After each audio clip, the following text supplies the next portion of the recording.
Untuk bisa bahagia, yuk berjuang, bekerja keras mencapai tujuan. Ya, kita harus berikhtiar, berusaha. Dan jangan dibiasakan menyalahkan keadaan mencari kambing hitam. Biasa kok hidup itu ada sukses, ada gagal. Ada lulus, ada tidak lulus biasa. Ya memang rumusnya hidup begitu. Ada senang, ada susah. Wajar itu sudah. Tidak usah cari kambing hitam, tidak usah menyalahkan keadaan. Nanti tambah berat.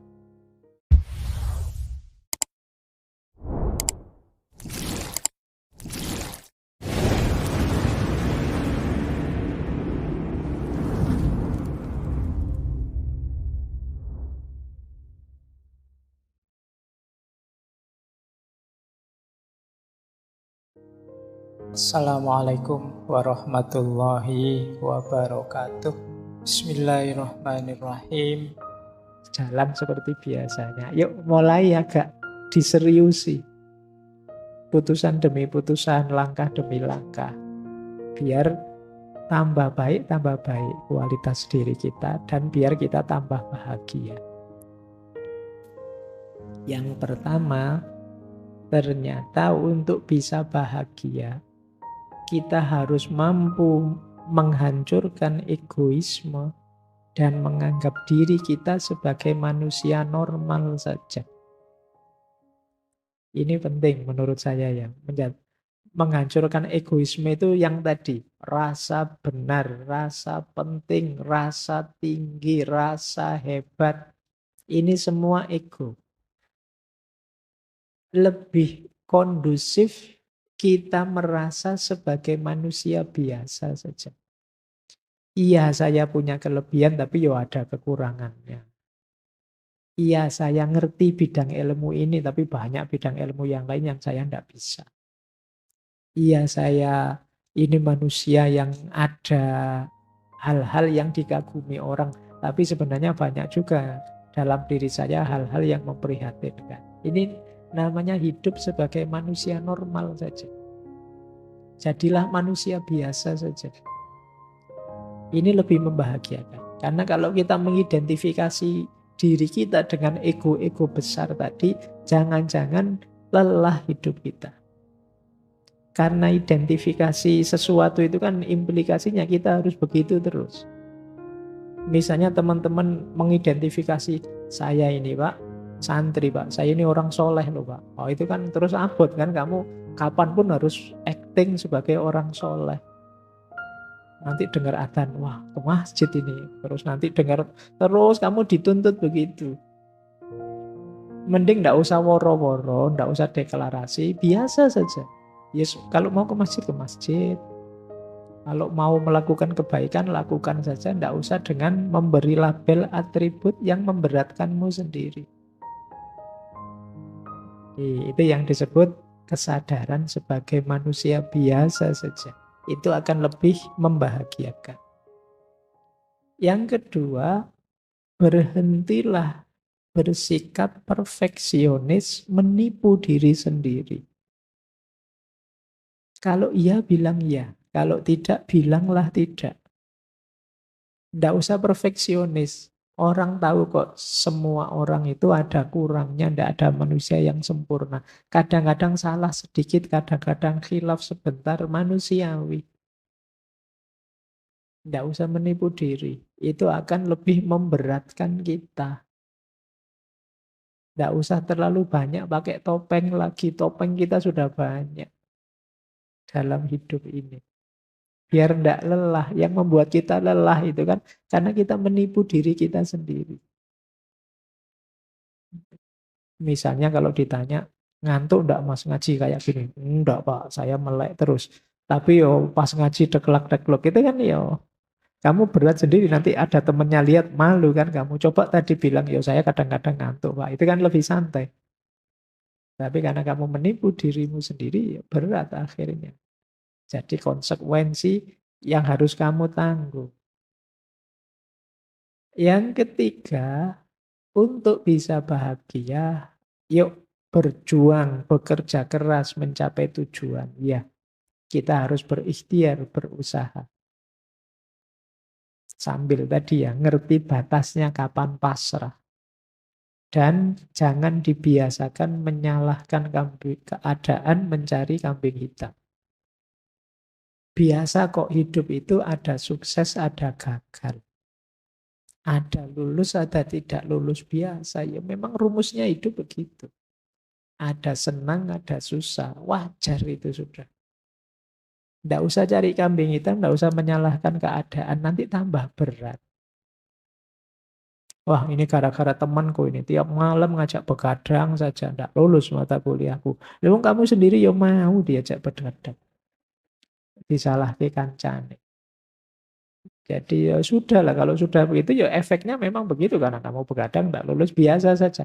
Iya sih Pak, berarti besok saya harus lebih baik lagi kan begitu saja. Tanpa harus rasa bersalah berkepanjangan, merasa berdosa berkepanjangan. Cukup kamu sesali, kamu perbaiki ke depannya biar lebih bagus. Ini hidup yang lebih membahagiakan. Tidak terlalu bertele-tele, apalagi kamu terus menyangkal, denial, nyari-nyari alasan. Saya itu sebenarnya rajin loh Pak. Saya enggak tahu saya. Kemasukan apa saya semester ini. Nggak usah pakai alasan macam-macam lah. Ya sudahlah, diterima saja. Ya wajar kok orang itu kadang seneng, kadang susah, kadang gagal, kadang sukses. Asal kita bisa menata diri sehingga terus progres tambah baik, itu sudah luar biasa. Yang keempat, ayo kita minimkan ketakutan-ketakutan, kecemasan-kecemasan yang tidak perlu. Mari kita sadari kadang-kadang kecemasan kita itu tidak beralasan. Sia-sia saja. Cemas itu kan biasanya tentang yang akan terjadi ke depan. Yang akan terjadi ke depan kita tidak tahu. Biarlah jadi rahasia nanti. Yang penting sekarang kita berikhtiar semampu kita sebaik yang kita bisa. Itu saja sudah. Jadi hilangkan khawatir ini, khawatir itu. Pak, saya besok kira-kira ada jodohnya enggak ya Pak? Saya kok sampai semester gini rasanya enggak ada yang mau sama saya. Sudah usah dipikir itu. Jodoh di tangan Tuhan sudah. Yo kecuali kamu cuek, enggak ngurusi, ya bisa saja nanti lepas Tuhan, lepas tangan. Jadi, kalau kamu sendiri ditawari bolak-balik yo kesuwen mikirnya. Jadi, ayolah. Tidak usah khawatir. Kamu boleh sekali-sekali kamu tulis ya, kekhawatiranmu yang mencemaskanmu apa? Tulisan wis. Khawatir ini, khawatir itu, khawatir ini, khawatir itu. Sekarang mulai banyak, kemarin saya baca orang kena gejala penyakit psikosomatis. Jadi kecemasan di pikiran yang mengefek ke sakit fisik beneran. Nah, mungkin lambung lah, mungkin vertigo lah, mungkin apalah. Namanya psikosomatis. Jadi kalian jangan terlalu banyak overthinking, jangan terlalu banyak mikir yang aneh-aneh, cemas yang tidak perlu. Nanti jadi penyakit. Jadi ternyata tidak selalu sakit fisik berpengaruh ke jiwa. Sebaliknya sakit jiwa bisa juga berpengaruh ke fisik. Kalian kan kalau sedang stres apa gitu kan rasanya tubuhmu ya lemes, nggak bisa diajak apa-apa, nggak bergairah ngapa-ngapain saja. Itu berarti dari psikis ke fisik. Yang itu jumlahnya tambah banyak. Sekarang psikiater, psikolog itu tambah laris hari ini. Banyak yang stres, banyak yang depresi, tingkat sakit jiwa meningkat, tingkat depresi, bahkan tingkat bunuh diri juga tiap tahun meningkat terus. Nah, terus mari kita sadari dalam hidup ini isinya ada yang penting, ada yang tidak terlalu penting. Tidak semuanya harus diutamakan. Kita nikmati saja. Kadang-kadang ada hal sepele, hal tidak penting, ya tidak apa-apa kita nikmati saja. Itu namanya kita sadari masalah hidup ini ya, tapi juga Yang tidak terlalu penting jangan terlalu dipentingkan. Biar tidak terlalu sibuk kita. Biasanya kalau masih muda itu ingin semua masalah dipanggul sendiri. Tidak hanya masalah pribadi, mungkin masalah kampusnya, masalah negaranya, masalah dunia. Wah, pengen diselesaikan sendiri. Iya, kamu boleh komen kecil-kecil, boleh usul sedikit-sedikit, tapi tidak semuanya harus kamu perjuangkan sendiri. Kamu harus punya prioritas-prioritas, biar hidupmu lebih bahagia. Kenapa Mas kok belakangan gelisah? Saya mikir peradaban manusia hari ini itu loh Pak. Ya, kalau sudah ngobrol itu diajak ke angkringan, saya ngangkring yuk Mas tak traktir wis. Daripada kabotan mikir dunia ya. Mikir kuliah saja pontang-panting kamu. Ya nikmati hidupmu. Kamu boleh usul, boleh punya gagasan ini itu. Tapi tidak harus semua masalah kamu panggul sendiri. Nah yang terakhir, cara menaklukkan kebahagiaan adalah jangan biarkan dalam situasi apapun pikiranmu macet. Rasionalitasmu tidak jalan. Harus terus hidup akalmu. Jadi ini kuncinya manusia dan kemanusiaan itu kan akalnya yang hidup. Jangan dibiarkan kalian menjalani hidup autopilot. Nah, autopilot itu, loh tiba-tiba sudah seminggu ya. Kok cepet ya sudah 1 bulan ya. Itu kemungkinan hidupmu autopilot. Jalan seperti biasanya. Yuk mulai agak diseriusi. Putusan demi putusan, langkah demi langkah. Biar tambah baik kualitas diri kita, dan biar kita tambah bahagia. Nah, ini kesimpulan-kesimpulan dari cara menaklukkan kebahagiaan dari bukunya Russell tadi. Normalnya yang dijelaskan tadi. Terakhir saya ingin masuk ke beberapa quotes dari buku itu yang menunjukkan ada sisi yang berbeda dalam gagasan tentang kebahagiaan ini. Yang saya sebut anomali-anomali. Yang pertama, ini menunjukkan orang iri dengki tadi. Ternyata menurut Russell, jika di dunia saat ini ada banyak orang yang lebih menginginkan kebahagiaan diri mereka sendiri daripada menginginkan ketidakbahagiaan orang lain, kita mungkin akan mendapatkan surga dalam beberapa tahun ke depan. Dari sini bisa kita simpulkan ternyata sebagian besar orang lebih banyak menghabiskan energinya untuk membuat orang lain tidak bahagia dibandingkan untuk membuat dirinya bahagia.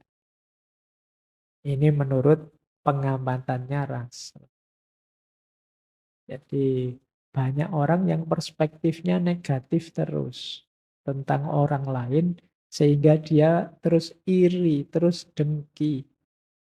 Dia tidak rela kalau yang lain dapat kenikmatan. Sementara dirinya tidak. Karena dia ingin lebih tinggi terus, lebih tinggi terus. Orang yang mindsetnya kompetitif tadi, yang dipenuhi rasa iri tadi, yang ada di pikirannya kan gimana caranya rivalku, sainganku, musuhku tidak bahagia. Dia tidak mikir gimana caranya saya bahagia, yang dia pikirkan gimana caranya orang lain tidak bahagia. Oh, itu mindset seperti ini banyak kita temukan di medsos mungkin, termasuk apalagi menjelang tahun 2024. Itu banyak yang cara berpikirnya begini. Gimana caranya rivalku tidak bahagia? Entah dengan cara apa. Kadang-kadang bikin berita-berita bohong, hoax-hoax, dan lain sebagainya. Ini jenis anomali.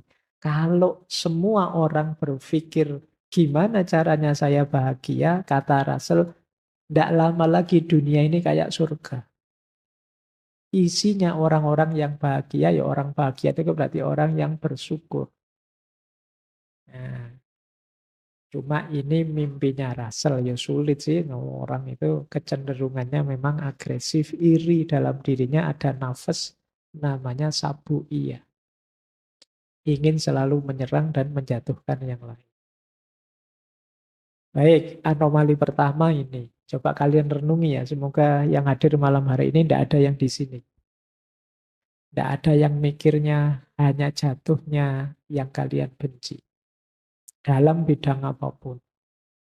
Kalian ingin maju boleh, tapi semoga tidak dengan cara menginjak dan menjatuhkan yang lain.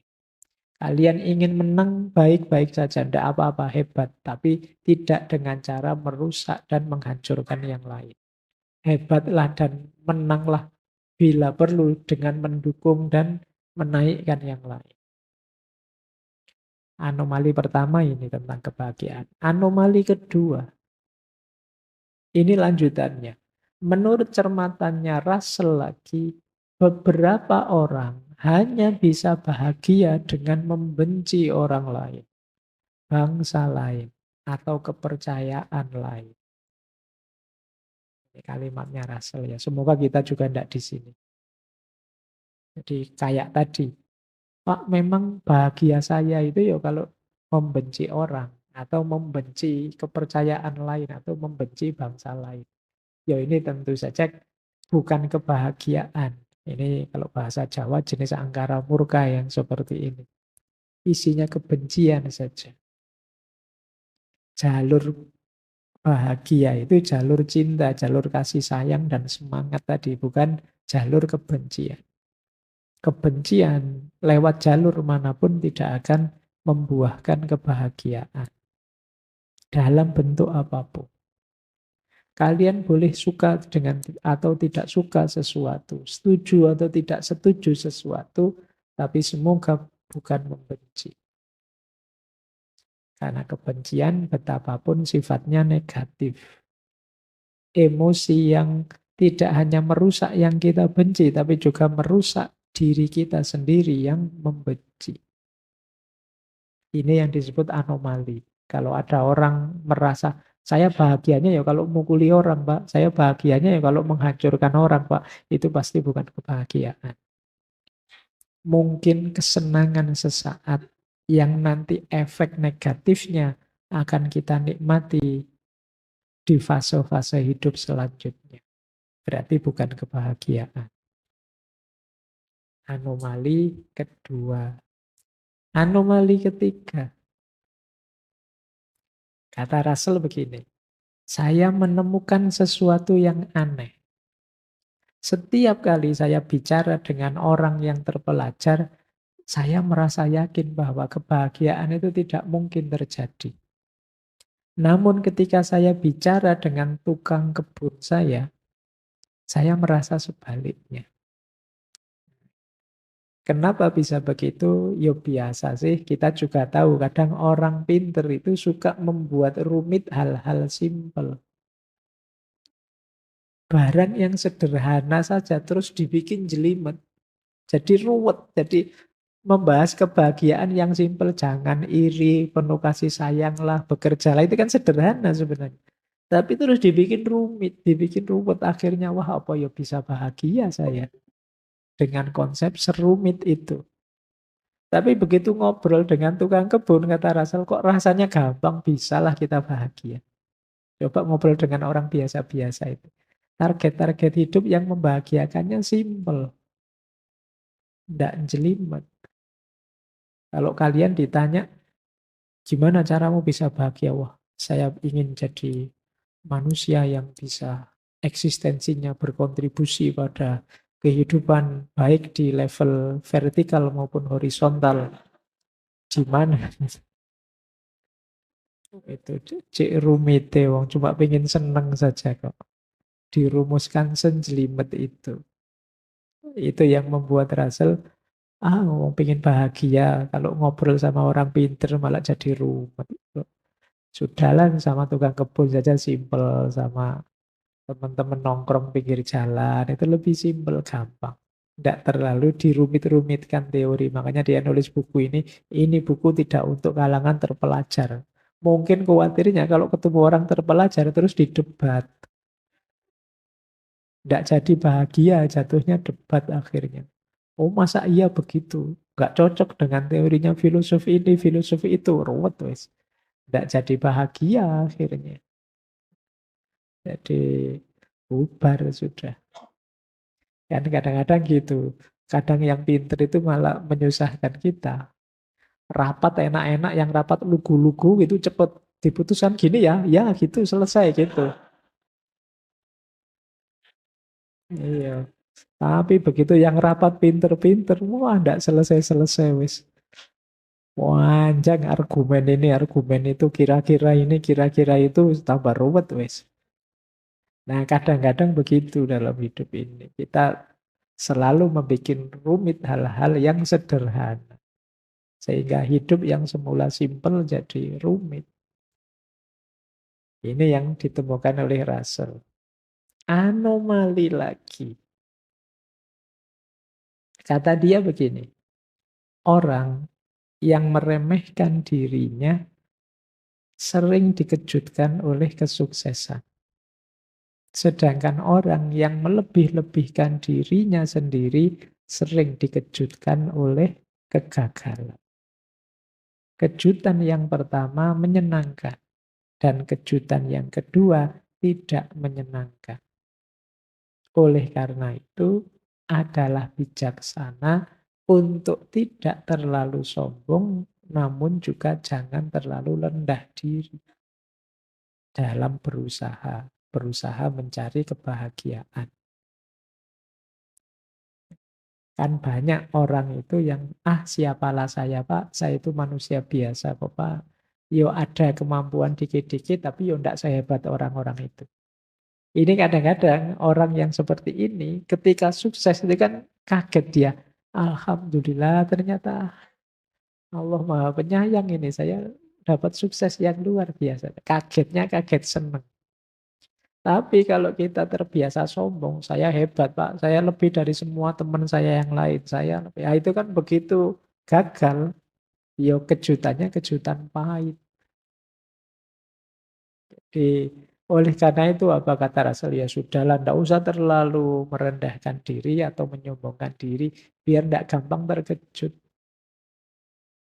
Biasa saja, nikmati saja apapun yang kita alami. Jangan melebih-lebihkan, juga jangan mengurang-urangkan. Paling enggak yang paling negatif ya melebih-lebihkan karena kekagetannya kekagetan yang negatif.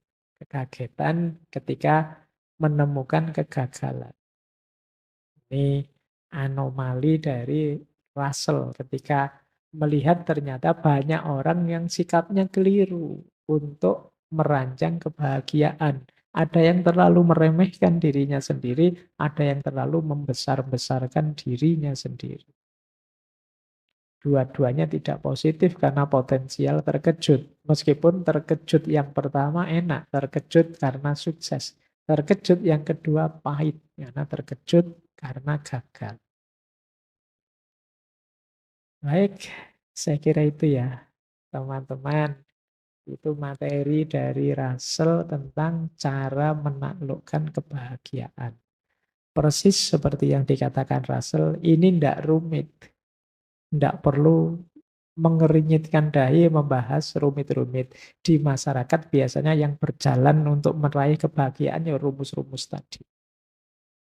Tinggal bagaimana pentingnya kita menghidupkannya dalam keseharian kita.